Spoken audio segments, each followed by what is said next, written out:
All right, we're live for number 9. So we're up to number 9 of the live chat Q&A, and in the middle, joining me today is Nick Atkin from the South China Morning Post, and on the right side is a special guest, a new face to the show, Leon Jennings. Thank you so much. Oh, Leon Jennings of Asian Persuasion. I got to put that in there.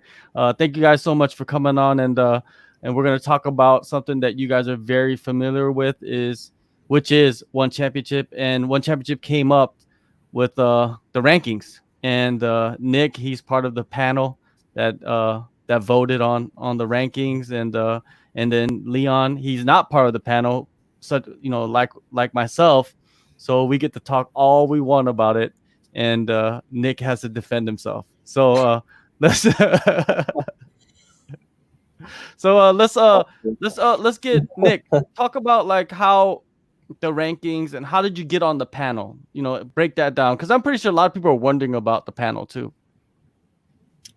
I just received a message from Matt Hyon, obviously senior vice president at One, via someone else in One Championship, asking me if I'd like to be on the panel. And I thought, why the hell not?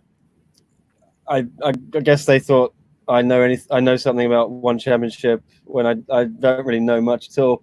No, I would like to think I know a little bit, but I just don't think I know as much as this guy Leon Jennings here, and I'm pretty dumbfounded why he's not on the panel, because he goes to every single event. I've tried my best to get to as many as I can, but I can't compete with Leon. I think he knows the roster inside out more than anyone. So Leon, I'm really sorry, and I think you should be on it, mate. I'm gutted. Why? What happened? Did you speak to anyone? I'm not sure. I mean, I think it might happen down the road. Yeah. Well, I think you need to be on it, because we're all just pretenders to the throne that Leon sits on when it comes to One Championship knowledge. I think I'm just going to ask you for your selections, and I'll probably just claim that they're mine. And yeah.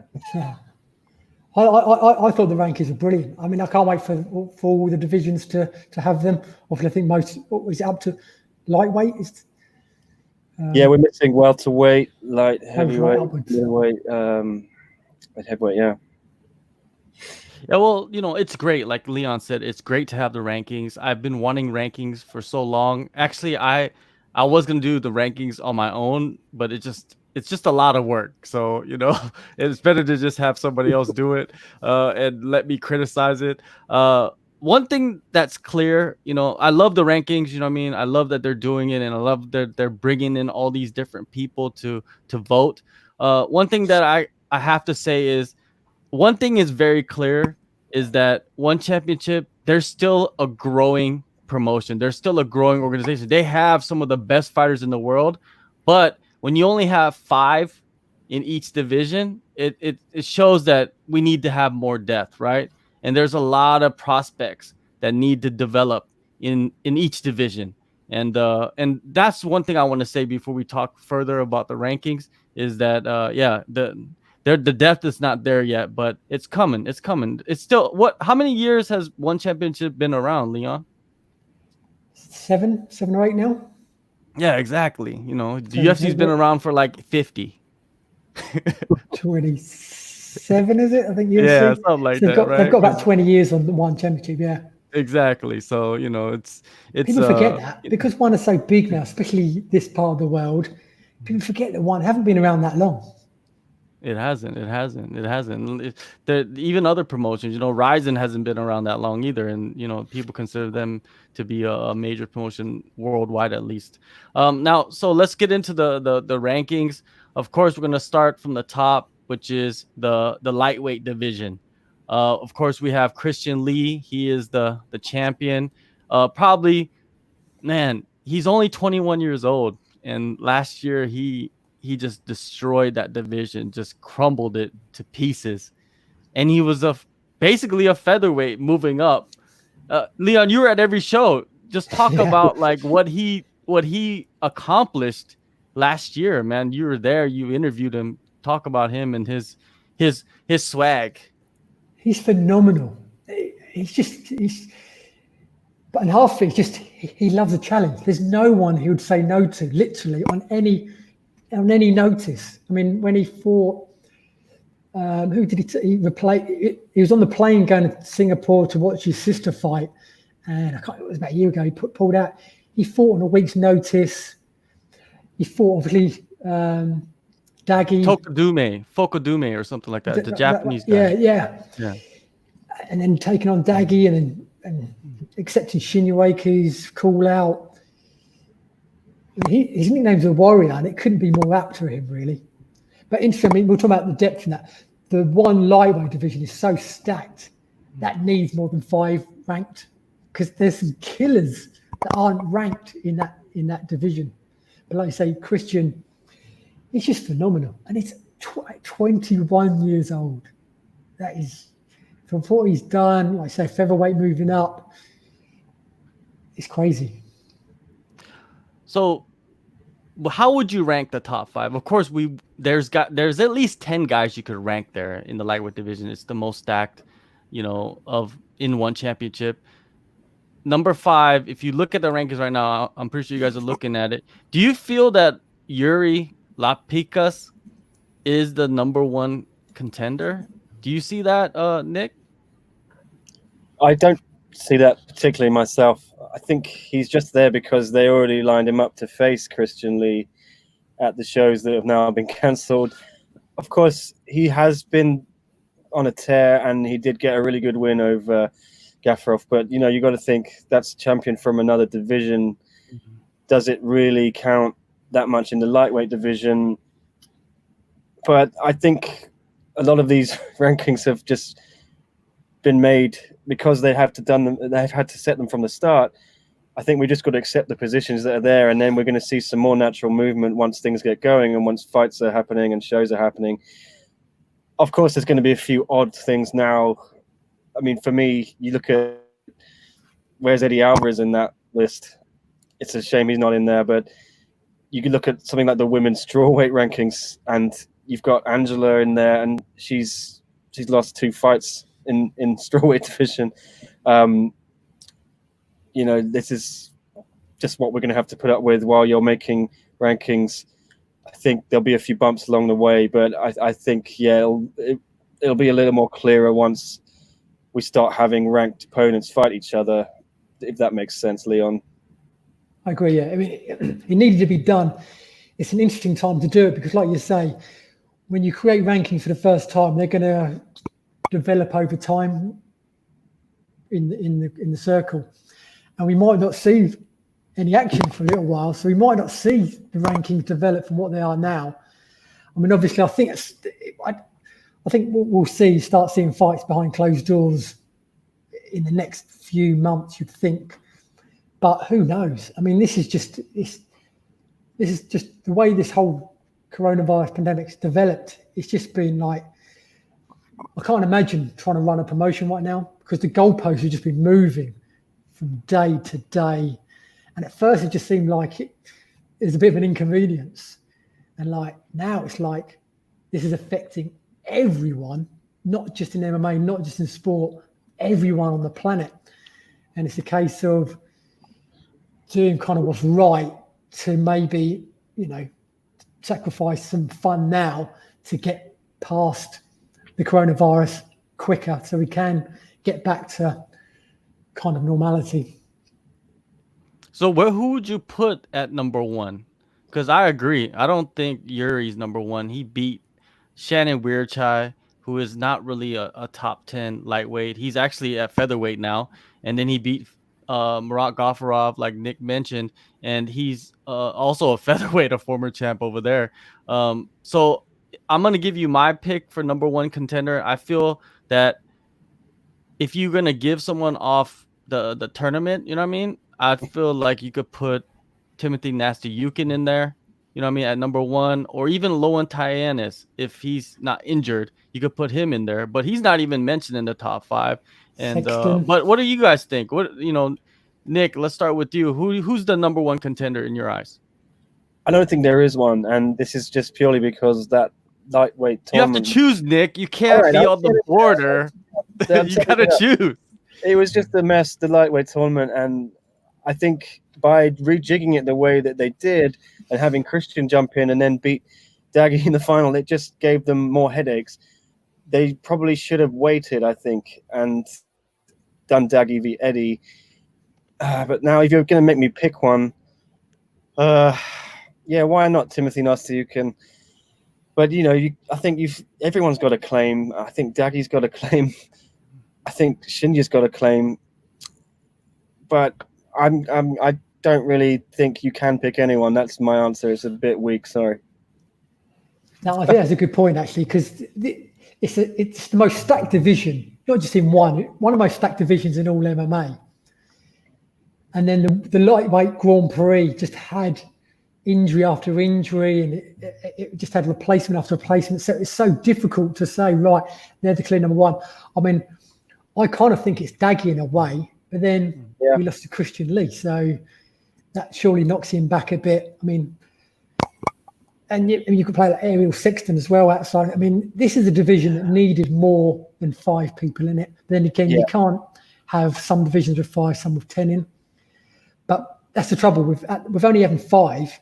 Not only is the number one disputed, you could say, wow, this guy's not even in the rankings. But then there's a lot of top guys not in the rankings. There's only 5 in the rankings.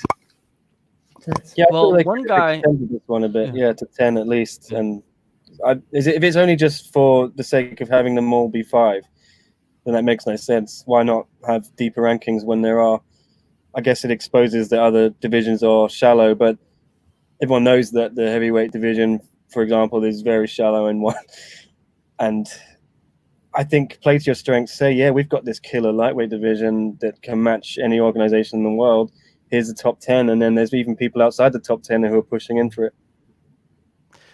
One guy that I look at that's in the rankings right now that should not be there in the top 5. Shinya, I could see.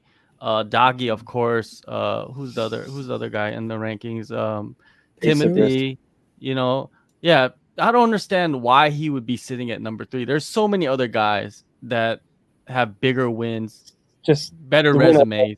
Liang, right? But it win over Liang right now, a major win. Maybe a year ago, I could see that, but right now, I don't see it as a major win, and I don't feel like he should be in there. He's a top 10 guy, maybe, but I feel like if he fought like a F Ting and beat F Ting, then he could probably be in the rankings. He has some claim to it, but I don't know. I think he needs something more than for a long win. Yeah, I understand he's a former champ and everything, but I feel like he's not done, but it's not like he's one of the top guys in the division.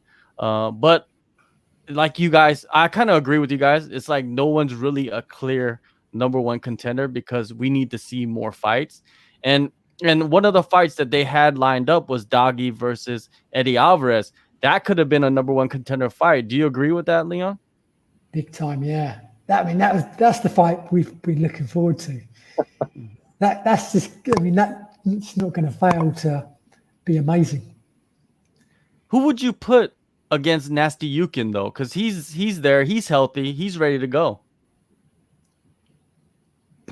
Again, you could put him against Peter. Ariel Sexton is. Oh yeah.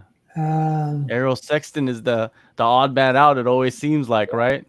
Yeah. Again, he's another killer that he's had a bit of bad luck at the wrong time of injuries in that lightweight division and in the Grand Prix. But there's so many unbelievable matchups in that division. And everything, like you just mentioned as well, is another. Well, I think Yukin against Lapicus would be a pretty good number one contender playoff, because I think Lapicus. Sorry, go ahead. So I was just going to say, Shakti said, it's all in the air now, but he was planning to having more Grand Prix this year, although obviously that probably won't happen now. But the next time he does do Grand Prix, have another lightweight one. Although you might not want the same one 2 years in a row, but is there a more exciting division in one? Apart from bantamweight is fun as well, but this lightweight, there are so many fun matchups, and there's so many questions that, like you say, you could do the top 10, top 15 even, and there's 100, 200 different possibilities of how the rankings can be stacked up. This division is so fun, so unpredictable, and so many of them could beat anyone on their day. So yeah, we need this coronavirus to do one so we can get this lightweight division But don't you back think on track. it's just like Khabib v Tony? It's this lightweight Grand Prix. It seemed cursed every time they got going. It just something went wrong. So many people dropped out. How many times has it changed? And then you bring Eddie back in. Even that was ridiculous. And he was in the final, and he's out. Oh my god! I think it almost was like they had no choice, though. You know, it's you like do have a choice. we You have can to go with it because this is the options that we have. And we have to go with one of these options, and Eddie was that option. And then at the end of the day, he didn't even fight, right? He didn't even go to the final. So what can you do? Well, you could have just had. I guess the goal was to have Eddie on the Tokyo card for the American audience. You could have found a fight for Eddie. It didn't have to be in the Grand Prix final, and there was enough big fights on that card for the card to survive without having the lightweight Grand Prix final. I just feel they could have waited a bit and maybe done it in November, December on one of those cards at the end of the year. There were a couple more big shows. Leon and I were there, Manila, Kuala Lumpur. But yeah, it seems to just. I think those cards were a little bit weaker compared to some of the other ones last year, and something like that could have really given it some star power. We felt they fizzled out perhaps a little bit towards the end of the year. Well, now with one, right, and the lightweight division, Christian Lee's the champion. Do you see him being the champion at the end of 2020, or do you see the title changing hands? Prediction 100% he'll be champion if no one fights between now and the end of the year. There's a good chance he might be just from that. But I'm sure he will compete. And well, I mean, I think Labicus, I don't think he's quite proved himself yet, but I think he's definitely a top contender, and I think that's going to be Christian's next fight. So will he fight more than once? If he does only fight once and he beats Labicus, then there's a good chance he will still be champion. But no, Christian, especially after having this break, he'll want to be competing as often as possible. So whenever I think they do get back into action, then he'll be wanting to compete and defend his title, and just he'll want the best challengers. But he lives in Hawaii, right? So I don't think there's any way he's going to be coming to Asia anytime soon. I think the only way one can put cards on is with if these fighters are Asia based, because I think there's more countries in Asia that have the infection rate more under control than America. In America, it's just chaos. So I can't see any. In Hawaii? Does anyone know the numbers in Hawaii? I mean, going through airports and connecting flights and things like that, when you factor that in, it's the risk. I feel we're not going to see DJ, Eddie, Christian, Angela. I guess Bibiano lives in Vancouver. Is that right? Yeah, so a lot of the champs are out of action, I think, for one, which makes things a lot more difficult. If they can get the fights back again behind closed doors in the next few months, there might be a bit of travelling going on. I mean, I hope. Yeah, I can't wait to get back out there. Who knows? The shows. Me and Leon sitting in hotel lobbies, working till 4 a.m. Yeah. Well, as long as Singapore reopens, I feel like once that happens, then the shows will start back up. Like you said, closed doors. They're gonna fly everybody in to Singapore because that's where everything's located. That's the headquarters. So if that can happen, then the shows can restart. Because if you look on the website, their next show that they have is June 5th in Jakarta.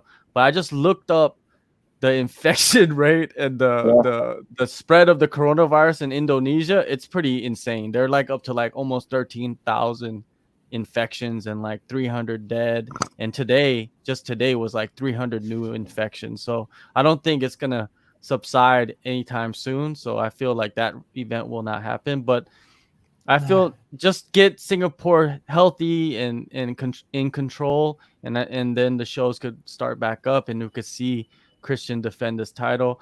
I feel like Christian runs through Lapicus. I feel Christian has just too much experience and is just so good all around. It'll be a tough fight in the first round, but if we preview it a little bit, that's what I want to do right now. I feel Christian beats him second round, third round. First round will be tough though. What do you see? What do you see, Nick, in this upcoming fight? We're just gonna hypotheticals. Yeah, well, when it happens, look, I don't see Chatri putting his star young stud in any danger anytime soon. I think he knows I've got a real future legend on my hands who's gonna be respected throughout the world of MMA. I think he's going to build him up. The smart thing to do is to give him winnable fights that still look tough on paper, and save that Eddie Alvarez fight, I think, for the crowning glory, a passing of the torch maybe, if it happens in Madison Square Garden whenever they get their US show off the ground, if this is still going to go ahead. Yeah, I see Christian winning that fight. Leon? I think so as well, yeah. I mean, I just think he's phenomenal. I don't think I'm not sure how concerned they are with him losing, because he's 21 and he has that growth mindset. He would rather fight the best guys, I think, and lose to a certain extent than have it an easy way. He just literally wants to fight the best guys.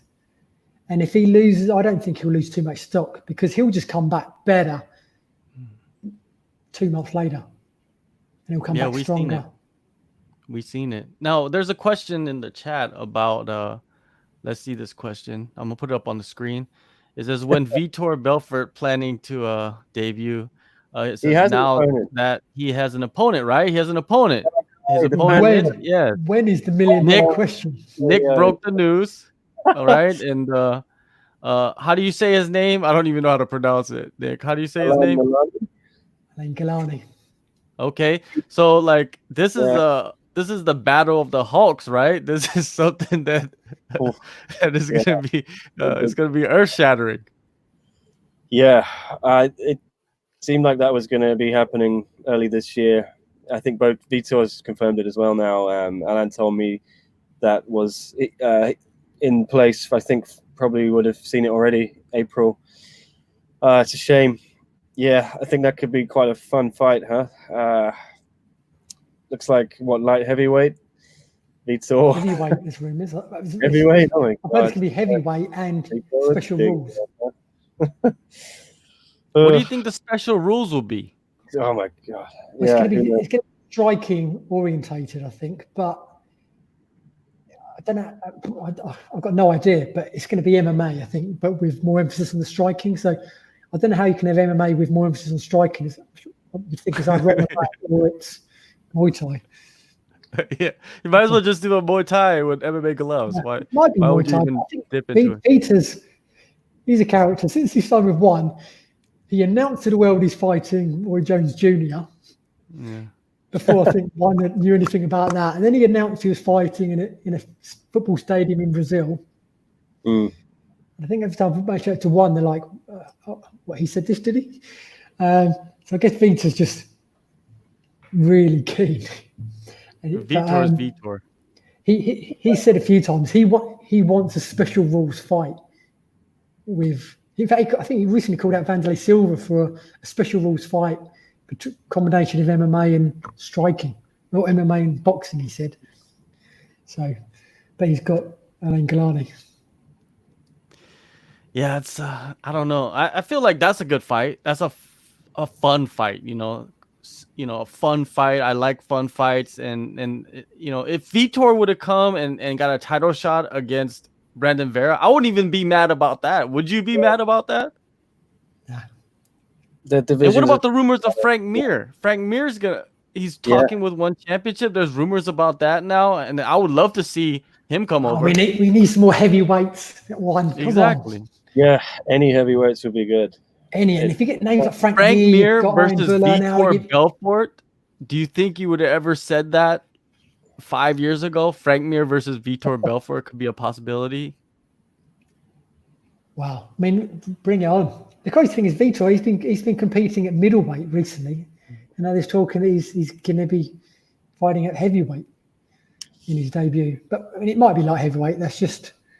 I think I read that speculated. Pretty big, pretty jacked. Yeah.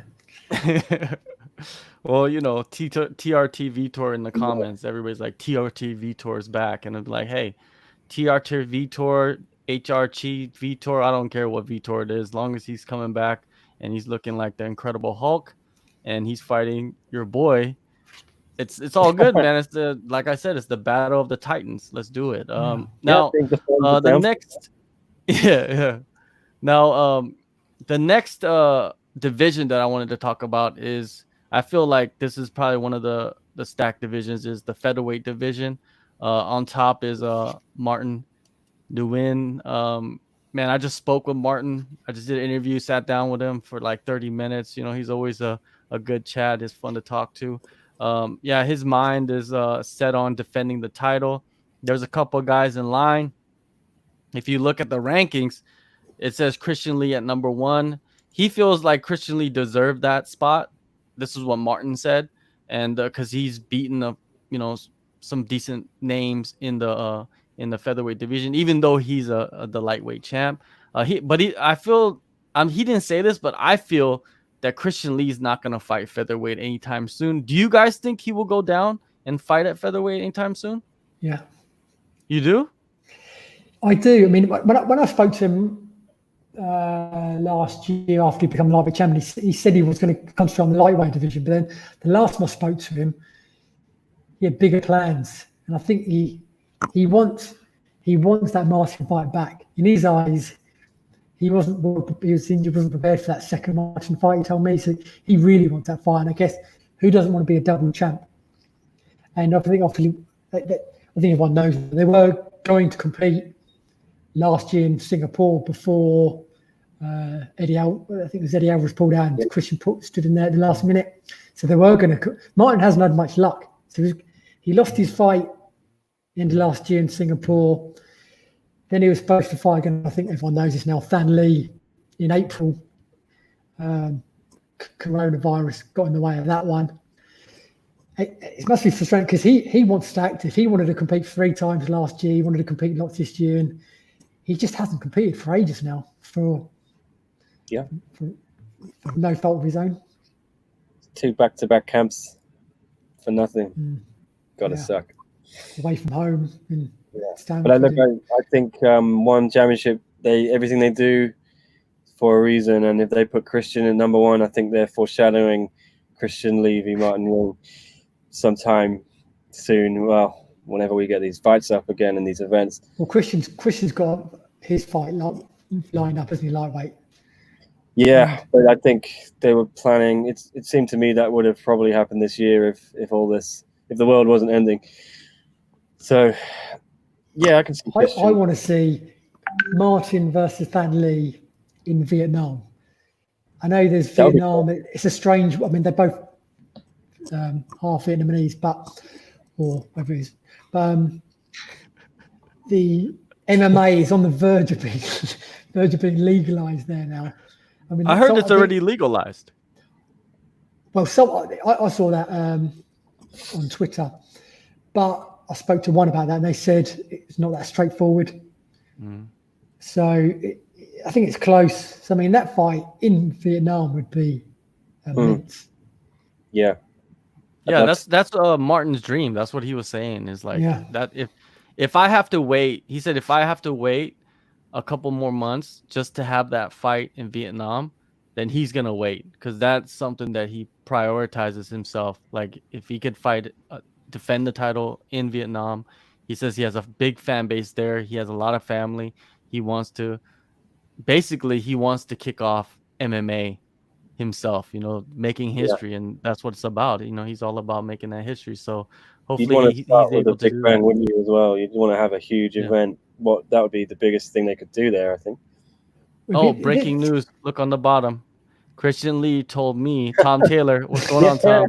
Told me he wants to move up to welterweight too. Come on, man! Like, I'd rather see him go up to welterweight rather than go down to featherweight because he's already lost to Martin twice. What if he goes down and loses to him 3 times? Like, what does that do to his legacy of like losing to this one person 3 times? Come on, that's not good. So, if he does go down, hey, fine. But I'd rather see him go up to welterweight because he's getting bigger. He's only 21, right? So I could only see him getting bigger, more muscular, and it seemed like he's gotten a lot bigger. If you watched his last fight in Japan, you were there.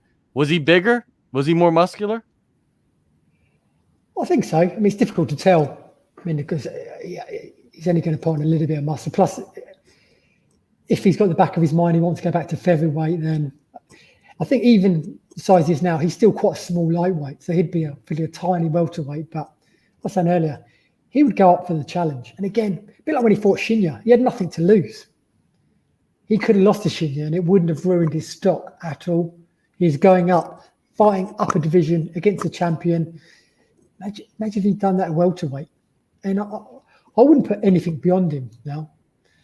Like after what he done last year, he's just phenomenal. Let's see the welterweight rankings now when they release them.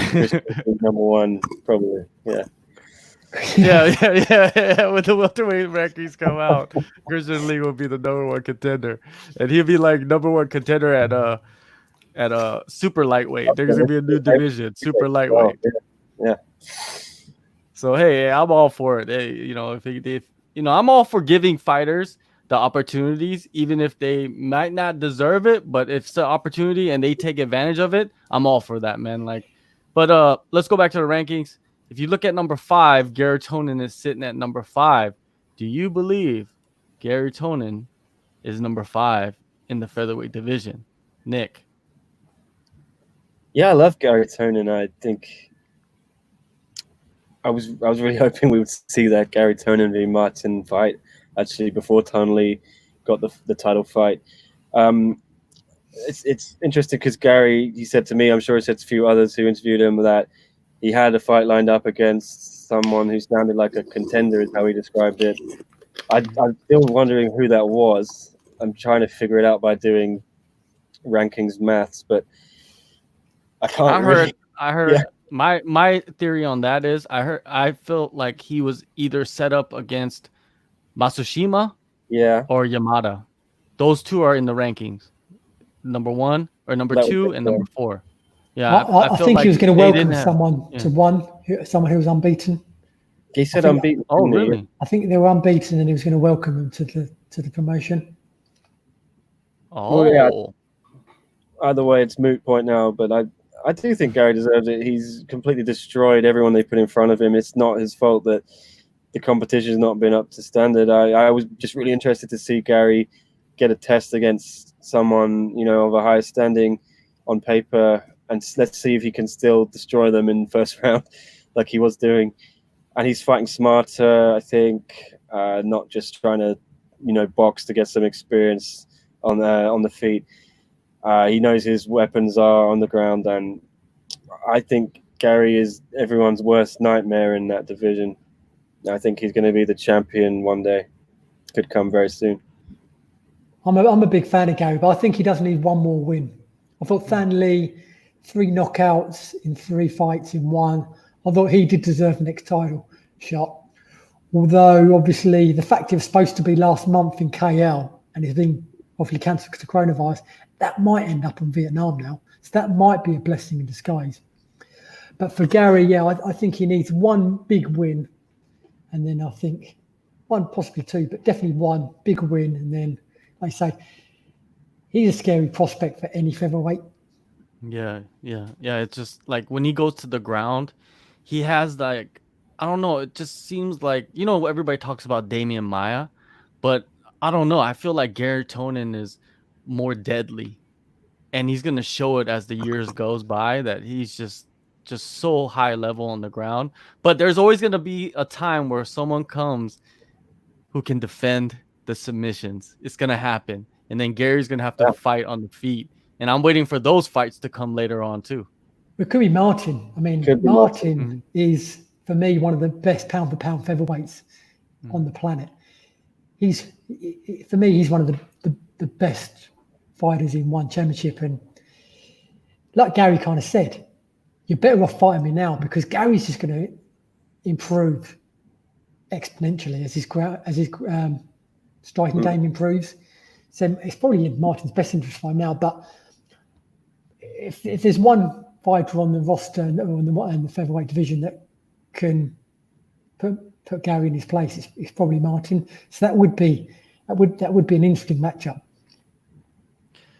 Yeah, I would like to see Gary. Like you said, I agree. He should have one more fight. maybe against a former title challenger. Even Murat Gafurov would be a good matchup. Even though he's coming off a loss, even if he beats Murat, I feel like that would be a good win. Or Masushima, a guy that Matsushima, I can think, fight yeah, on the perfect. ground. He's like an all-around. He could fight all around. So, maybe those are two matchups. Maybe they were talked about. Leon said maybe a new person's coming in. Who knows? But I feel like all those matchups are now up in the air. The title fights are clear, but I feel like all the other matchups are up in the air. So, it's always good to talk about it. Now, the bantamweight division. Yes. This is something that is very confusing, even though it's stacked. But do you feel like Soko Sato, he's ranked number 2. Should he be the next guy to fight Bibiano? Well, a bit like the lightweight division, there's killers missed out of that. There's no Gary Lineker. There's no Gavarov. There's a few killers not in that top 5. That's another outside the lightweight and the featherweight division. That's probably the most stacked division. So is it Lineker? Do you think John Lineker, his name value kind of trumps everybody, and maybe he should fight for the title? Well, maybe not title. I'm saying he should maybe have snuck in the top 5. Oh, definitely should have stuck in the top 5. Maybe. What do you think Lineker should do next, just to prove himself? Maybe do you think since he's not in the top 5, he has to fight one more time? He was going to fight Lee Kai Wen, I think. So again, that's another killer not in the top 5. Oh, that's right. And how good would Lee Kai Wen versus John Lineker be? I mean, that would just be amazing. And that again, the winner of that would have to be a serious contender for the title. Yes, that's one division where the next fight hasn't been discussed or even hinted at, and I'm wondering what's going on. It sounds like we might be seeing the 5th fight with Bellingham, which I don't really want to see. I think it's been decided that rivalry. I don't think that'll happen next. It's been mentioned by. I've heard Chatty say it won't happen next. And I've heard Kevin say he needs to win a few. Yeah, I think so. But if they do it, please let that be the last one. Even if, I don't know, imagine. I don't mind seeing it again, but they'll keep fighting forever. If Kevin beats 1 or 2 top 5, now we've got rankings. If he beats 2 guys in the top 5, he would deserve another shot. He shouldn't get the next shot now because there are other killers in that division. And it's a division full of killers. Yeah, Shoko Sato, that's one to keep your eye on. He's surging. I think Shoko Sato. I think he deserves his place in there. He's looked very impressive. Definitely not one to rule out for a title shot. He has like a lot of experience too. I feel he has like 30 fights, and he's a champion out of Japan, one of the regional promotions, and he has some big wins. Some wins that I feel like he went into the fight as an underdog in his last fight, and he went in there and knocked the guy out. So, or maybe he submitted. I'm not for sure, but he finished him. With that, it's just like rear naked, right? He finished him with the choke. Yeah, the one in January. Yeah. So now with John Lineker, I would like to see him fight Kevin. I think that would be a good matchup for a number 1 contender. Yeah, that would prove Kevin, another title fight, wouldn't it? Yeah, if he beats John Lineker, he's in title contention. That's a banger right there, right? Both of those guys. There's loads of bangers, potential bangers in this division. Yeah, this Lee Kai Wen versus Kevin. Lee Kai Wen versus Kevin is another banger, right? It's just like Lee Kai Wen versus anybody, right? Just like anybody fights Lee Kai Wen, it turns into a slugfest. I know. I'd like to see them, the rankings respected though, and let's have John Lineker. If he's not in the top 5, let's have him fight his way up into the top 5, and not just go straight to the top. I hope they respect these rankings, because the one thing I always was frustrated with One Championship was there was no rhyme or reason to people getting title shots. Like, they'd come out of nowhere, and I think if the point is to provide a pathway, like Chatri said when they announce these rankings, then let's hope they stick to it. Yeah. Then you got number 4, Shuya Kamikubo. I never even seen this guy fight. Like, do you remember this guy, Leon? I don't know a great deal about him, to be honest. No. Yeah, like how did Well, he if get in Leon there? doesn't know, and then we're all screwed. Bro, hey, Gafurov should be there, right? Like you said. Gavrov, Lineker yeah, should be he's there. on the best division, but then he just did lose to John Lineker. That was a close fight.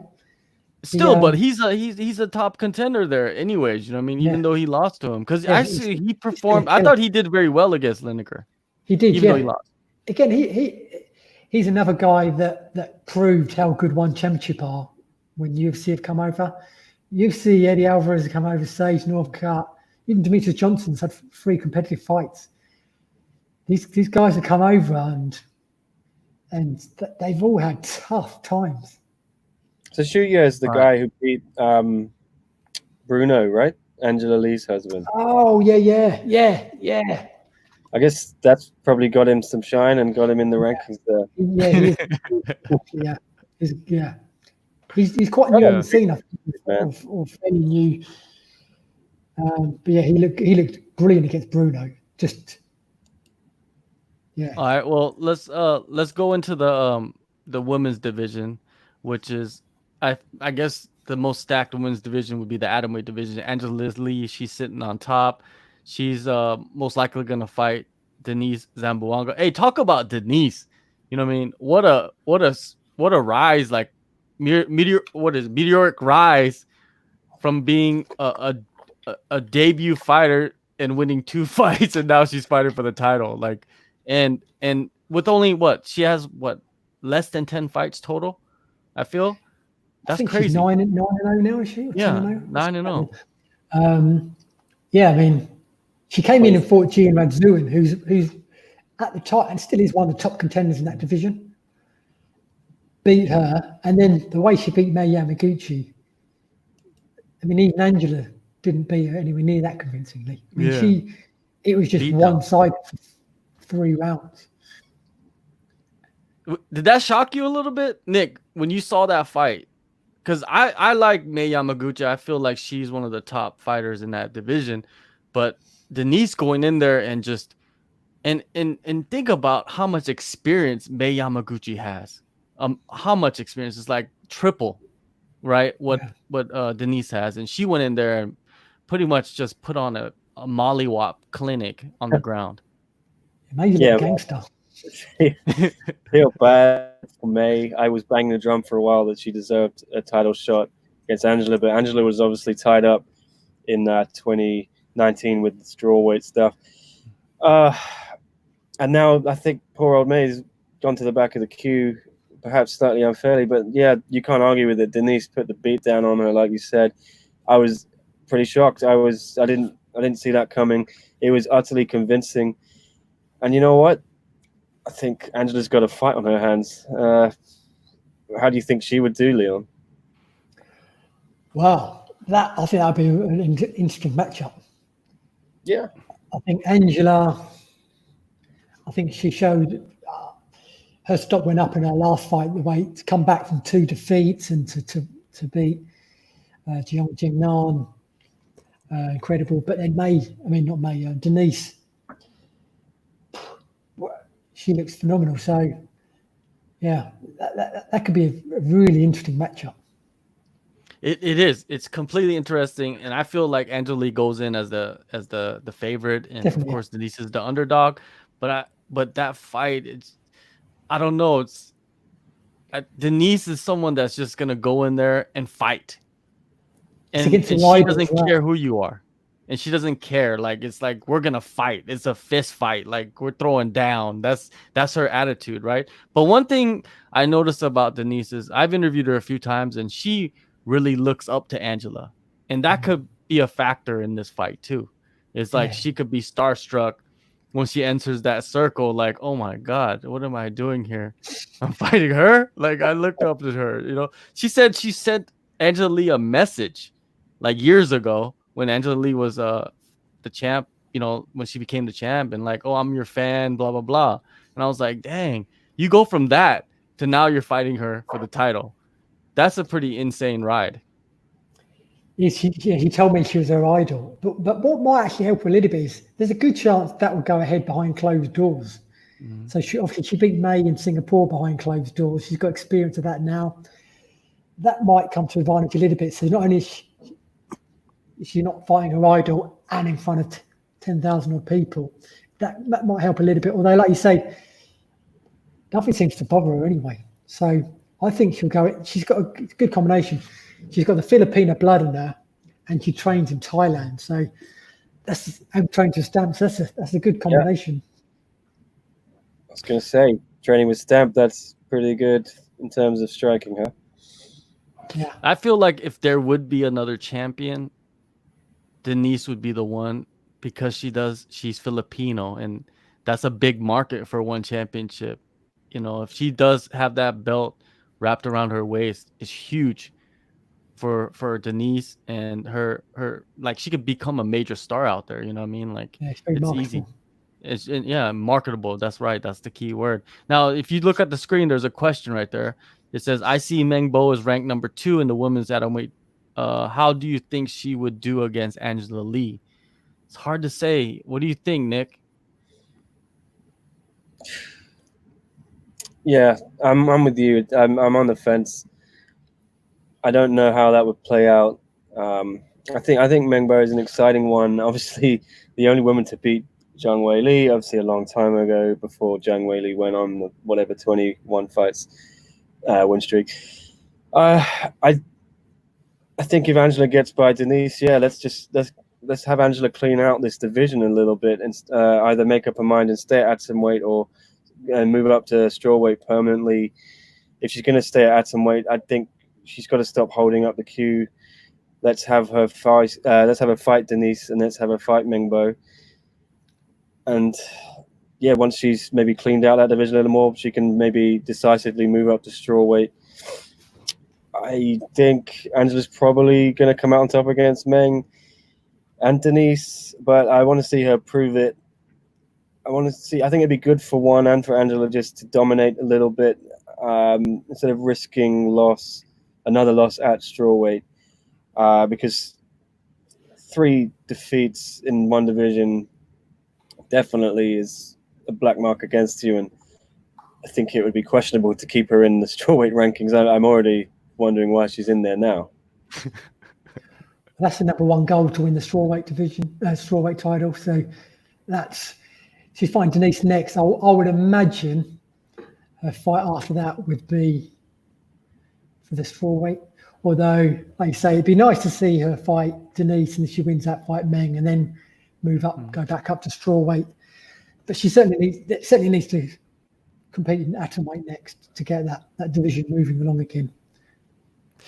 One interesting predicament there could be in that atomweight division is, let's say Denise mollywops Angela Lee, wins that title. Then you got Stamp coming up. They train together. Like, they're trying to build Stamp. Do you see them ever fighting each other? They said they would. Oh, they did? Okay. I didn't know that. Okay. They're best friends, but they said they'd be able to. I think the Stamp said, it's Denise's go first. Let her. She hopes she beats Angela. If she doesn't, then she'll beat Angela for her. And then she was asked, would they fight? And she went, we would. We'd have to just put, we'd compete, and then we'd be best friends again outside the circle. Yeah, that'd be a fun matchup. Yeah. Especially the belt or not.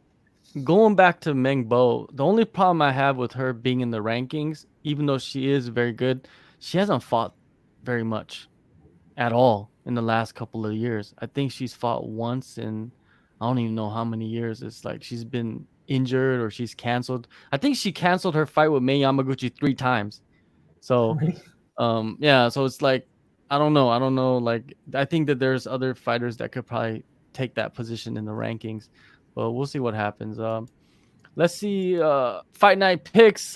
Craig Allen, and he's doing his thing over there. Any idea when the rest of the rankings will be published with one championship? What do you think? Have you heard anything, guys? Yeah. The facial expression. Fight to get going again now. Otherwise, they probably would have done them at the same time. Mm-hmm. Yeah, I just heard at a later date, and there's enough wiggle room there. It could be tomorrow, it could be next year. So I wouldn't expect them anytime soon, especially as Leon said, with no actual fights happening. They're probably in no rush. All right. I think Well, you're the gonna have next to sign a question. few people really to actually fill out those rankings. All right, so we got a question here from WW, like World War One. It looks like Tim. Maybe he fought in World War One. Tim, we appreciate your service, whatever country you fought for. What makes Lee siblings so marketable? I never really seen their appeal. We'll start with you, Leon. Like, what makes them so marketable? You've been around them more than anybody, probably. Well, starting with Angela, she kind of ticks all the boxes. She's the champion. She's young. She's pretty. She's nice. She gives lots of time to media. She kind of ticks all the boxes, really. So she's kind of, again, sort of like Denise, very marketable. So she ticks all the boxes. With Christian, again, with him, it's more a case of what he does inside sort of the one circle. To be that, when you're that good, that young, you're going to get people's attention. You can, especially the hardcore MMA fans, they're going to appreciate you. Oh, Corona, sorry. Yeah. And then combine them together, they come as a pair. Yeah. And Maybe so that close. could be the first ever like fight, like female versus male fight. It could happen. I don't know. Maybe, but they fight all the time, so I guess it's not. Or It's not Christian versus nothing Angela. special. Yeah, like they probably spar each other all the time at home. So we'll see. Whatever. Hey, Nick, what about you? What do you think about the Lee siblings? Like, are they? What makes them appeal to the regular person? I think Angela, as Leon said, she's ticks all the boxes, the complete package. She's a great fighter. She's gorgeous and she speaks well. She's generous. She's kind. I think Christian is exactly the same, and he's found his footing in terms of inside the circle. I just think Angela is someone they mortgaged their company on pretty clearly, and Christian is there now for the ride too. I think when they were pushing into the US just before all of this stuff happened with shows being cancelled, those two were very clearly in their marketing plans. You could see it from the card that was put on in Tokyo, the first card that was on TNT. You had DJ, Eddie was going to be on there. Christian was slotted in to replace Eddie. Clearly, they see those Lee siblings as American as well as Asian. I think they used to market them as Singaporean, and now they market them as Singaporean and American. And they play up the Hawaii angle. They had a bunch of they had a big media day down at the Hawaii what do you call it, the estate or wherever they live in Hawaii with the whole family. And you've got to also figure out there's a couple more siblings coming up. I think we could have 4 Lee members of the clan just kicking Awesome. ass in one championship. I think that's going to be even more marketable. If you have an entire family like of 4 siblings, how cool would that be? I'm sure there's been brother, sister, and brother combinations before, but yeah, Ken's got a whole stable of them now, it seems, in Hawaii. What if Ken, the father, comes back and fights Vitor? I would watch that. He can go straight in the rankings because there's no one else. Exactly. He'd be number 1 contender, like right away. They're like, "Who's this guy?" It's Ken. Yeah. You don't even write his last name; you just write Ken. Like Street Fighter. He's the Asian Street Fighter, Ken.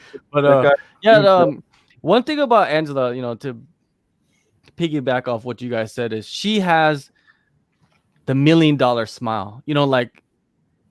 She has it. She has that $1 million smile. A lot of people don't have them. A lot of people are good looking. There's good looking fighters, but then she has that like giant $1 million smile that she could always put on. Because I've seen her kind of irritated by certain things that happen, and so she has that fire, but then she could put it on. That makes her different from Christian. He's just Christian. Christian's him. That's how he is. But Angela, she could turn it on, and that's what makes her different from anybody else. And she appeals to a lot of different demographics. You know what I mean? Like she could go visit her grandmother, and she like has that a certain way about her where she could appeal to like grandmas, and then she could go and be like a role model for the younger generation and stuff That's like it. that. Yeah, So I think it all works out like that. she All could right, be a supermodel, man. That's just she's the whole package. all right. Now let's go to the next question. It says, "How do you think Stamp versus Angela plays out?" I feel like Stamp is not ready for Angela at all. Like it's gonna be a long time before that even happens. Stamp, I feel Stamp loses to probably. If you look at the top five, I feel like Stamp loses to probably all of them. You know what I mean? Like if at this moment in MMA, I feel like that would happen. So I don't think Angela would even. I don't even think she would entertain it. That would be an easy fight for her at this moment. What do you Stamps guys says the think? same. Yeah, Stamp says the same thing. She's not ready to fight Angela yet. Mhm. The thing about Stamp I like is she has looked phenomenal in her first few, in all of her MMA bouts. But it's just again, it's that mindset she's got, a bit like the Christian Lee. She's prepared to put herself outside her comfort zone, and she could have just been the striking sweetheart forever. But she's put herself outside her comfort zone. She's training Brazilian Jiu-Jitsu. She's putting all the hours in, and I think it'll pay off in the long run. I'd love to see her fight Ritu Boga, who's the other end of the spectrum, who's phenomenal on the ground. And in a similar situation, Stamp, she's at the beginning of her MMA journey. The Indian girl. They're both going to be phenomenal. But they're both, for the next couple of years at least, are going to be having to make their games more well-rounded. So that'd be an interesting one to see who could dictate where the fight goes. But then I don't know if it'll happen because one of them will kind of lose a bit of their momentum in that atomweight MMA division. All right, well, let's go to the next question. You also quickly as well, you've got Itsuki Hirati, the 20-year-old Japanese girl. Watch out. She'd be a good opponent for anyone in that division. I think. Well, that was a great segue to the next question. Will Hirata Izuku fight B no win? I think it's gonna happen. They were scheduled to fight before, but I think B pulled out an elbow injury in Yeah, she got Jakarta. injured. So I imagine they'll reschedule that. That'd be a fun one. All right, next one. Who do you guys? This is Tom Taylor. Shout out to Tom with these banger of questions. Who do you guys want to see? Abasov defend his title, the welterweight champion. Who do you guys see him defending his, or want to see defend his title against? Nick, let's start with you. Oh, we need Tom on here. He's the expert on Cameron Abasov, I think. This is the problem. I think the welterweight division is not very clear, at least for me. I think it's pretty shallow, and that's why we haven't even got one at the moment. I guess he was talking about actually challenging Ong Lan Sang. He's thinking of going up, but maybe that's got to be a little bit down the road. I think he wants to have a couple of title defenses. I really don't know, actually. I'm going to have to throw that one to Leon. Or maybe Tom can write in again and just tell us who he thinks. Okay, this is one where we could do the top five in the welterweight division. It's not the most stacked division compared to the lightweight, the featherweight, and the bantamweight, but I think they've got enough to have a top five in that division. Hopefully, you've got the Kurdistan rematch as a possibility. Yeah, it was pretty decisive, wasn't it? Yeah, but he was champion again. There's no maybe stand. There's James. Nakashima. Yeah, he's a kid. I think he injured himself in his last fight, but I'd probably say he's the number one contender. Mm-hmm. And then probably, if there were rankings, maybe got Kurdistan ranked 2 or 3. Yeah. Again, I feel like Ong La's not keen on it. Yeah, Nakashima is probably the number one contender. If he's not ready to fight Abasov, then Christian Lee is there. He's always ready to move up.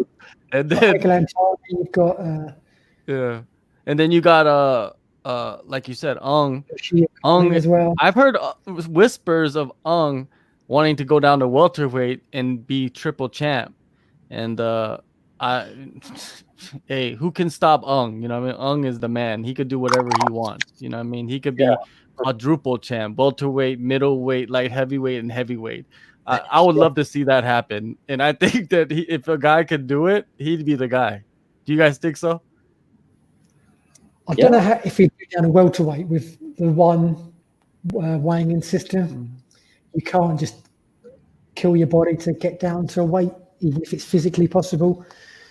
So if you think about it, he's probably a slightly biggish heavyweight because he's a smallish light heavyweight.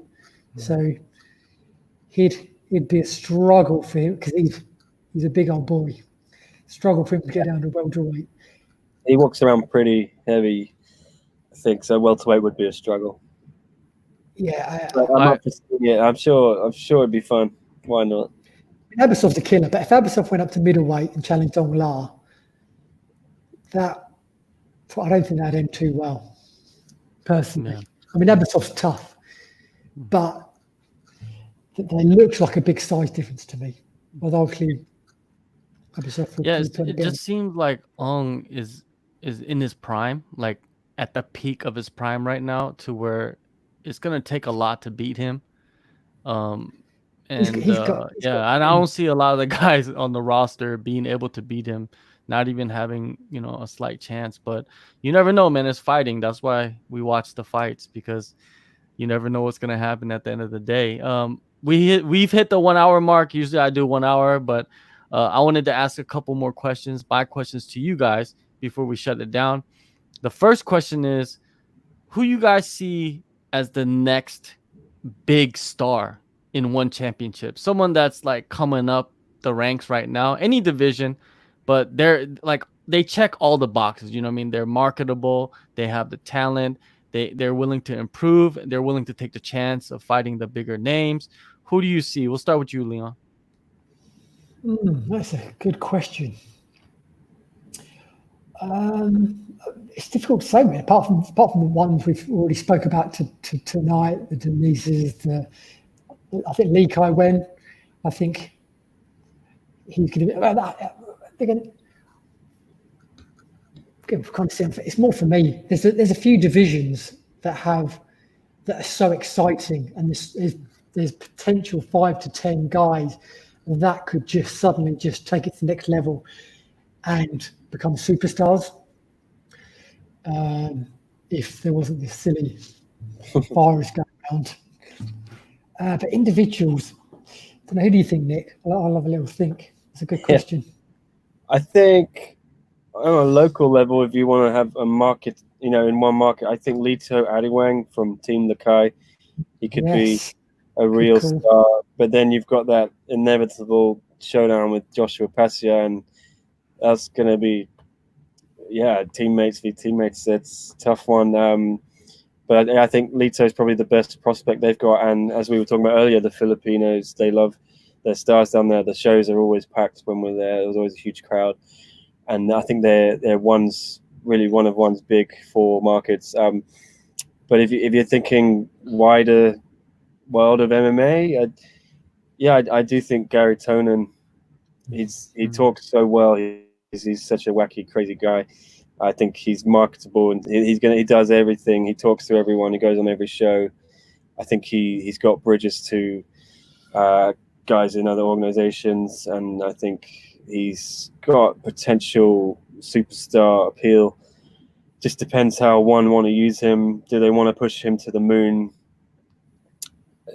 Do they want to have Americans on top?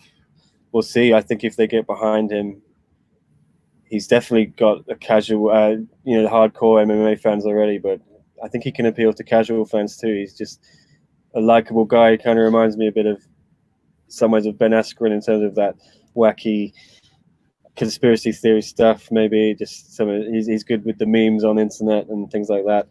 I think he connects with the generation that we are all in. I'll say, what are we? 30s? Are we millennials? Yeah. No, we're the baby boomers. Yeah, I agree. I think Generation Z. Generation I think they're Z, two very cool. I'd argue a little bit that they're pretty big stars already, Mhm. but they potentially could be world champion superstars. Right? Yeah, they're two good names. There's also his banner. He fought in Singapore, King of the Jungle, the American. His name's just slipped my mind. Evolve, the guy from Evolve. No, I think Very so. worth Yeah, Troy Weather. Yeah, Yeah. Yeah, he from Evolve. he could, especially in America. I think he could become one of one's big followers or get a big following, or help get following in the US. He ticks a lot of boxes. He's looked phenomenal. He's got a good personality. He's a bit of a killer in the circle. I think he could do big things. Yeah, and I heard that that they've signed one championship has signed a lot of talent, like notable veterans throughout Asia. They just haven't fought yet, and they haven't announced the signings. But I've heard some names. You know, what I mean, I don't want to release anything because it's not confirmed. But these fighters that they sign, you know, they're decent names. They're names that are gonna come through and do some damage in the promotions, and they're in the upper weight classes. So we'll have to look out for those names. A few of those fighters are from Korea. I know that for sure. We'll see what happens. Japan, it seems like one championship has a lot of emphasis on working with the promotions in Japan to build up the talent over there and to sign fighters. And I feel like there's gonna be some Japanese fighters coming through eventually that's gonna do a lot of damage in the divisions also. Um, you know, like I'm always wondering, like, where are all the Thai fighters? You know, where are all the Thai talent? I'm just waiting for that to happen right now. But there are guys down there training MMA coming from Muay Thai. We just need to see if, you know, maybe one Warrior series we'll see those come through. I don't know exactly, but The yeah. one Muay So Thai was supposed to kick off this year. Where wasn't it? The One Hero series in Thailand, yeah. Muay Thai. Well, that would just be Muay Thai, not MMA. But yeah, that was going to be fun. All right. So now the last question is what matchup is the one that's gonna be the one that you're like get your panties in a bunch, you know, get your you know, gets the hairs on your neck standing up. What's the matchup that you want to see this year? That's gonna be just like I have to be there live, cage side. I'm gonna watch it. It doesn't matter if Angelique's in the back doing interviews. Leon. There's too many. Like we said earlier, the lightweight division. There are so many matchups that would tick that box. That would be I can't miss that. Similar Okay, in let me change the question. If you're the matchmaker, what is one matchup you'll make this year? Not a fight that's been rumored, something else. Just this is the fight that I want to see. I think it was going to happen. Daggy, Eddie Alvarez, that would be one. John Lineker versus Lee Hyon or Kevin Bellingham. Martin versus Stan Lee in Vietnam. Later on, Martin versus Gary Tonin.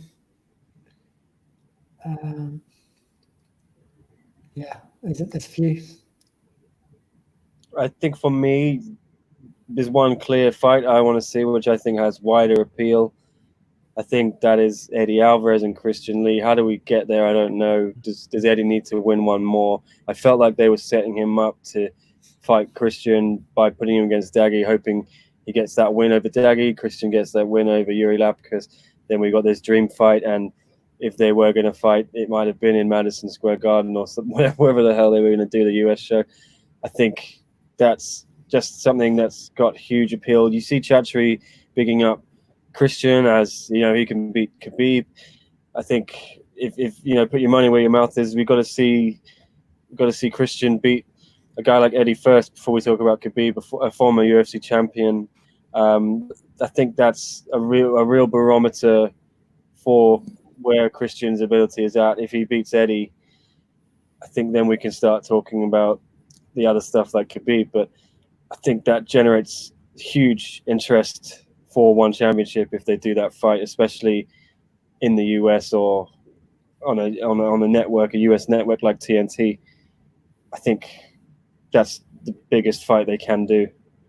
I think Demetrius Johnson is always going to garner interest, but much like in the UFC, no one can hang with him really, and he's not got a great rival other than Cejudo. But the Cejudo thing is off the table now forever, I'm pretty sure. I don't see who anyone can stop DJ in one championship, and we'll always love to watch him fight. But yeah, is there a huge fight out there? The Moraes fight is next. Oh, I think that'd be interesting, that one. I think. Yeah, I think be interesting. But is it going to get, eyeballs from America that aren't usually watching Demetrius Johnson anyway? I think Eddie v. Christian just generates a bit more buzz. They can market that quite well. It's just the old guard v. the new as well, I think. Yeah. I think from a fan point of hardcore fan point of view, I think the DJ Adrian Moraes fight does tick a lot of boxes. But I don't agree from a promotional point of view, from getting a numbers point of view. Eddie versus Christian would be huge. Yeah. But let's not rush there. I think we need to build it slowly. Let Eddie get a few wins, because we can't forget he's 1-1 in one.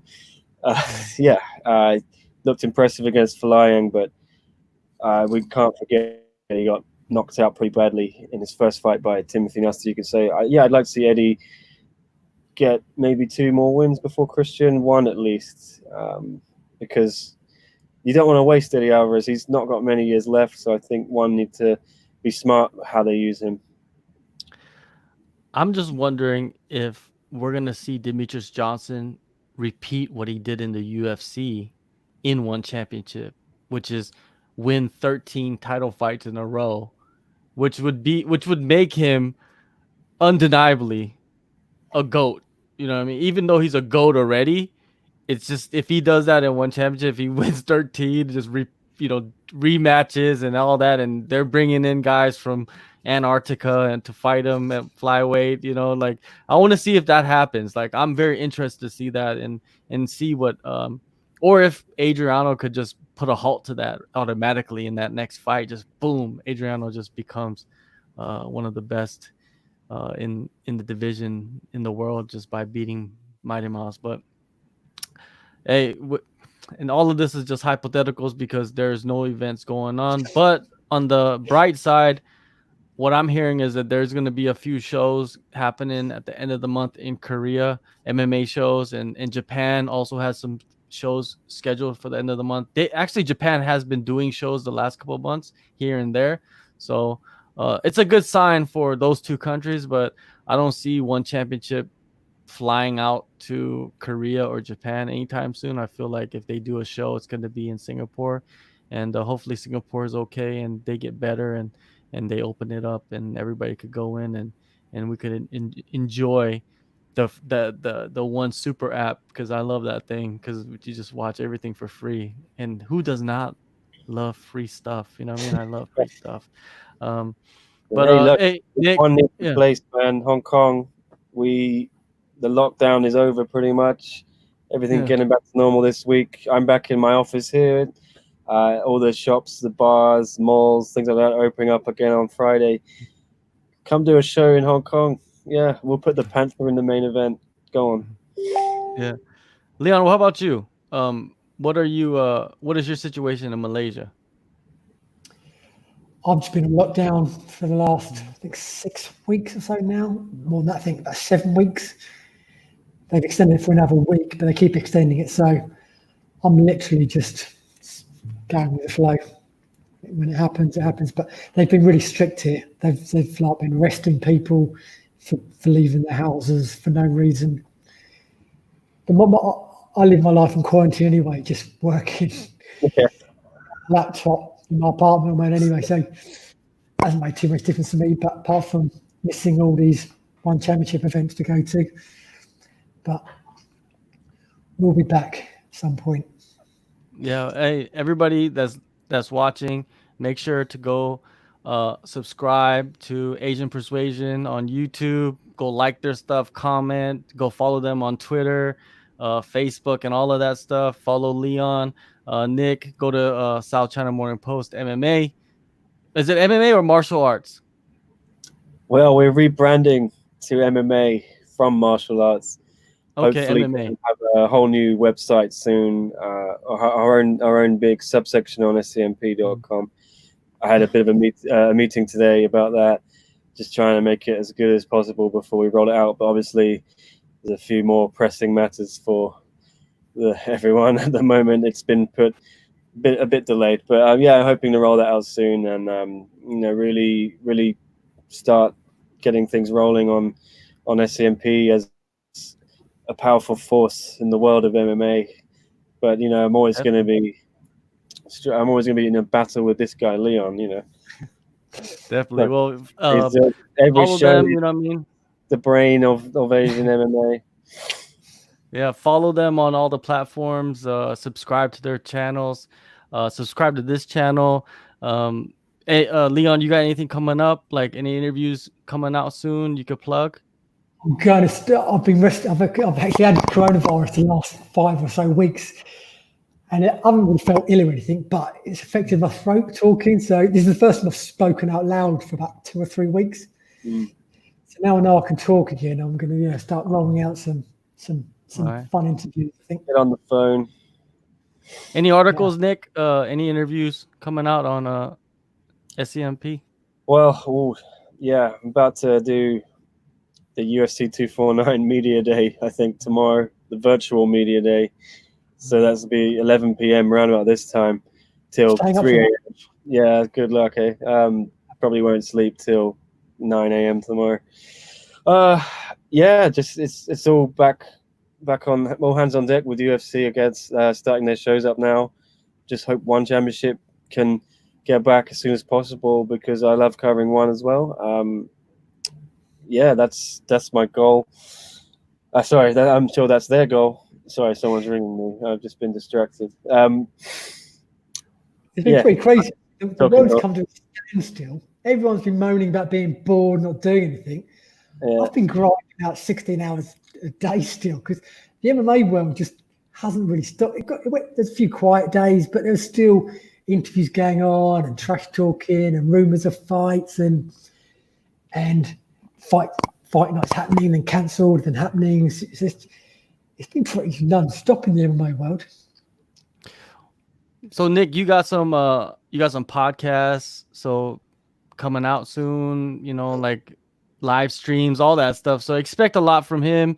Leon always pumping out content, One Championship, UFC, everything. We're doing everything you can. Myself, I'll have a Martin Nguyen interview coming out soon, and then I got Shane Burgos this week. I got Ong La this week. I got another UFC nostalgia podcast that I'm doing with the UFC Hall of Famer. That should be out this week or next week. A couple other things. Trying to get bigger names, but what can you do? I'm a small fish in a big pond. These two guys either side of me, they're the hardest working guys in MMA, I think. Not me, definitely. I try and work hard, but I can't keep up with you two. You guys, your output is insane. All right, thank you guys, everybody that's watching. Thank you guys for joining us. We'll see you guys next week, and we'll see these guys eventually in the following week sometime. Yeah, and heal up, Leon.